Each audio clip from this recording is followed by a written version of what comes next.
Welcome to the Rick Helps Real Estate Show, where after a while, the little voice in your head says, why am I watching this?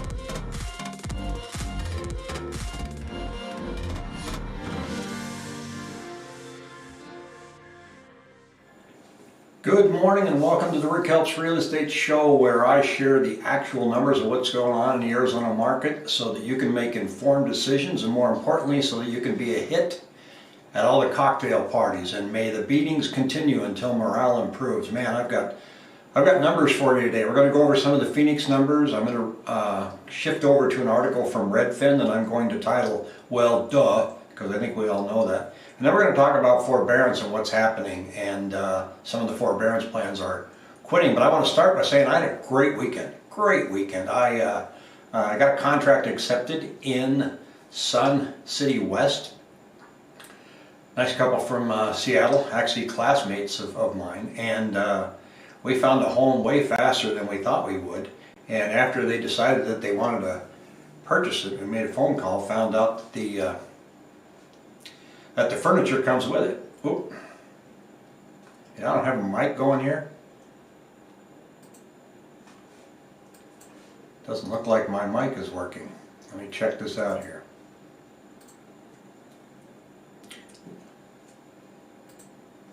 Let me know if you can hear me, because I'm not showing anything here.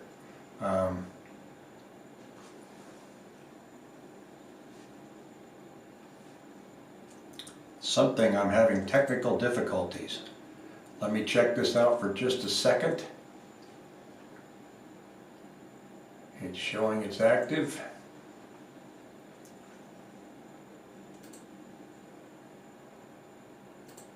Okay. I have no idea. If you guys can hear me, give me a thumbs up. I'm just going to keep rocking and rolling here. So if not, I'll redo the entire thing. So anyway, we got the offer accepted, and the house came with all the furniture, which was great.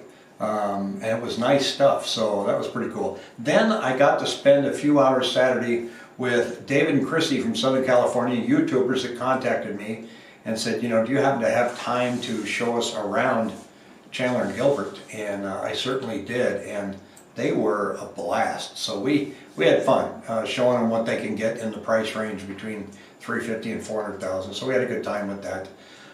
Then Sam Degreen had his radio show on Saturday and gave us a great shout out on this channel. So thank you, Sam. I put the link in below because Keith Degreen in the first hour did a pretty deep dive into real estate and where he thinks it's going to end up.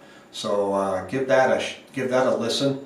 Let's take a look at some of the things that we're seeing right now, and boy, I really hope the audio is working here, because it just, in my software here, is showing that that there ain't much going on there. So I got 6 likes and 7 viewers, so something must be working. So here's an interesting chart to start out right here. Here's the price per square foot. In the valley here, we started out in January at $220 a square foot, and 11 weeks later we're at $242. That's a 9% increase in 11 weeks. Think about this for a moment. If this pace continues for the rest of the year, and it looks like it's going to because of supply and demand, real estate prices are going to be up, you ready for this? 40%. Keep in mind that CoreLogic forecasted that we were going to be up 3%. That's a little bit of a miss there. So it's pretty rough out there, folks. It's pretty doggone rough. And here's where we're at on the Cromford Index, remembering that 100 is normal. Everybody's still, the lowest one's Paradise Valley at 383. Avondale's 989. You can see a few red dots where it's starting to come down a little bit, and it's driven by buyer traffic. And it could be a couple things. One, it could be because the interest rates have gone up, and the other could simply be just buyer fatigue. I have no idea what the issue is, but buyers are backing off, but not enough. When I track my 7-day moving average, we're sitting here showing 3,919 homes came on the market. We gobbled up 4,082, and our listings today are 4,487. So is this problem just in Arizona? No. Indiana, sales are up 6%, inventory's down 56. Rhode Island, inventory's up, sales are up 4%, inventory's down 49. So it is everywhere. Well, one of the things that I see is I think the free market's gone in real estate right now. You know, there's a lot of government intervention. Now I get it, the central banks had to bail us out, the whole world shut down, we had to do something. But then you kind of get yourself in a situation where you're seeing them make moves that don't really make sense. For example, Fannie and Freddie are saying that lenders can't have more than 7% of their portfolio as investor-owned or non-owner occupied. And the attempt is to keep the investors from gobbling up any inventory that you and I can't buy. Sounds good, sort of. So I know a gentleman up in Washington State saw the house next door for reasons that I don't know. He wanted to buy the house, and he can't find a lender to touch it. You know, because evidently, you know, all the lenders up there are butting up against that 7% ceiling. So does that free up that house for you and me? Probably. But like most government interventions, they have unintended consequences. Let's take Arizona for example, especially down here in the valley. You want to buy a cabin in Payson, Pine Top, Show Low, Strawberry, Prescott, Flagstaff. Where are you going to get the money? I mean, there's probably a lot of lenders down here that are capped at 7% for second homes and vacation homes. So you've got all these cabins that people want to buy up there for a little getaway because it gets hotter than Dickens down here in the summertime. Where are you going to get the financing? It may end up to where that market ends up being owner carry, where the owner carries the contract. Something to watch. You know, maybe they're going to have it run for a while and go, well, that didn't work, that didn't do what we thought it was going to do. And so the Fed, central bank, they are in a position now where interest rates are starting to come up. The market's pulling them up. It should show you that the Fed does not have as much control over interest rates as we think it does. So they haven't raised their rate, but the market has raised it with the bond market coming down. Bond market goes down, interest rates go up. And there was a lot of that going on the past 2 weeks. Now, the Fed is still buying mortgage-backed securities like crazy. One of these days that has to stop. So when you get in and you start helping and you start supporting, one of these days that has to stop. We have mortgage forbearance out there. We have rent controls. This is what I mean that there's no free market in real estate right now. And if there was free market, yeah, there would be a lot of pain going on right now. There would be some foreclosures, there would be some rental properties that are probably put on the market, and things would shake out. It'd be a free market, and with a free market, you take the good with the bad. I'm not advocating that, but I'm saying that that's no longer existent in our real estate market. And now we're sitting here with a market that's rising by about 40%.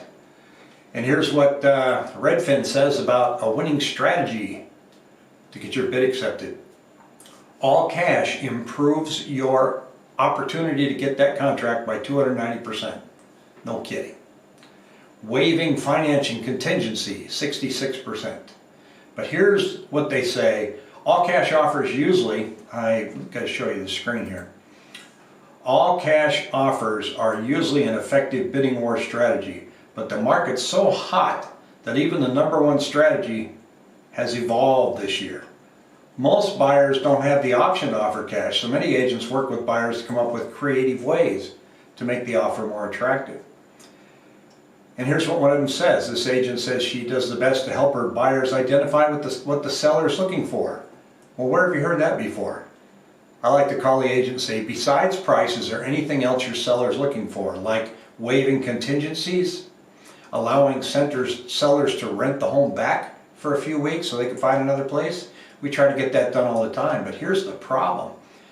People that are sending in offers and waiving the inspection is not having any impact on whether or not your offer is sweeter than the other guys.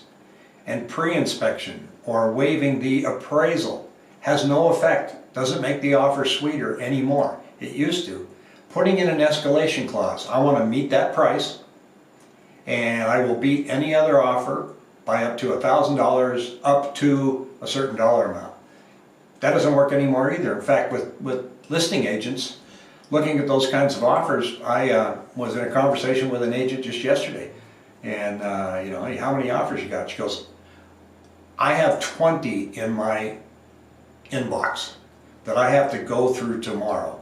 Many of them with escalation clauses. It's going to be a nightmare. You imagine having 20 offers and you've got to sort through and try to figure out what's gonna fit, and the escalation clause, you got to put a spreadsheet together and you got to go up and down. And then you've got to look at their financing. You know, what kind of financing is it? How stable are they? You've got to call the lender. There's just so much that goes into it. And then a lot of the owners right now are getting very greedy, folding their arms, not willing to negotiate anything but price. It's tough out there, and that's what I mean. The beatings will continue until morale improves. But it's not happening in the over 55 communities. There isn't that ravaged bidding war in the over 55 communities, and that's nice to see. So let's talk about where, let's see, I had something, oh, here's a nice chart I wanted to show you. Here's inventory from Realtor.com, and we are this blue line here. These are active listings. The NAR used to track active and pending. Doesn't make any sense to do that. But the blue line now is showing just how drastic this is year over year nationally. So as I read you before, it's not just a local problem. So what's going to happen with all these forbearances? Well, CoreLogic, you know, the people that told us we were going to be up 3%, they don't get everything wrong. But they've got a study coming out, you know, where they're looking at what the impact of forbearance is going to be. And it says here that borrowers who exit forbearance usually do so with at least some accrual of past due principal, interest, and perhaps taxes and insurance premiums that were advanced by their servicers during that period. In other words, your lender, the servicers, were making those payments on your behalf, but you're going to owe that money when you exit forbearance. The lenders have set out several options for repaying those amounts, of which one is loan modification. So they explain that a modification is a permanent restructuring of the loan to produce a more affordable payment. If the borrower can't afford their pre-forbearance mortgage payment, but could make a modified payment, this option might help them avoid foreclosure. Folks, the majority of the forbearance programs that went out there started this week, last year, and they end next week. So we're going to know what's about to happen. We're going to be able to see some numbers. It's tracked by a company called Black Knight. We'll be able to see how many of them restructured their loans, how many of them put their homes on the market, or how many of them are entering pre-foreclosure. This is going to be very important to watch.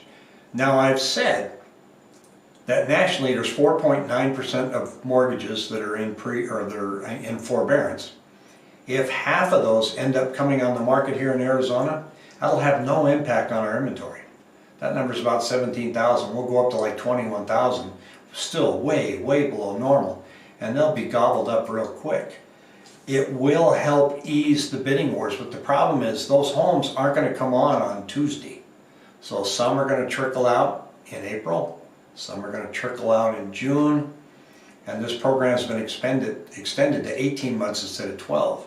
But this initial run of people that are going to have to do something, exiting forbearance and putting them on the market or not putting them on the market, is going to tell us a lot in the next few weeks. So it's probably going to lag another month because they have to go back and look at the data. A lot of stuff that the National Association of Realtors have lags a month. Even my MLS, if I look at data, and I look at charts, it's not current. That's why I like looking at the Cromford report, because it's today's numbers. So they're pulling it, crunching the numbers for us.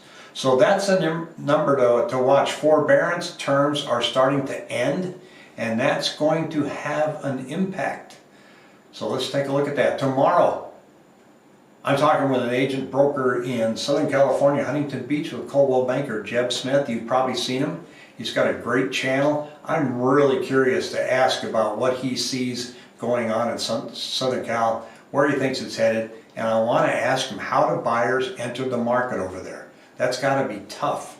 So watch us tomorrow, and we're going to be bringing Sam Degreen on once a month to keep us up to date. All right, so don't forget to like this. Have a great day.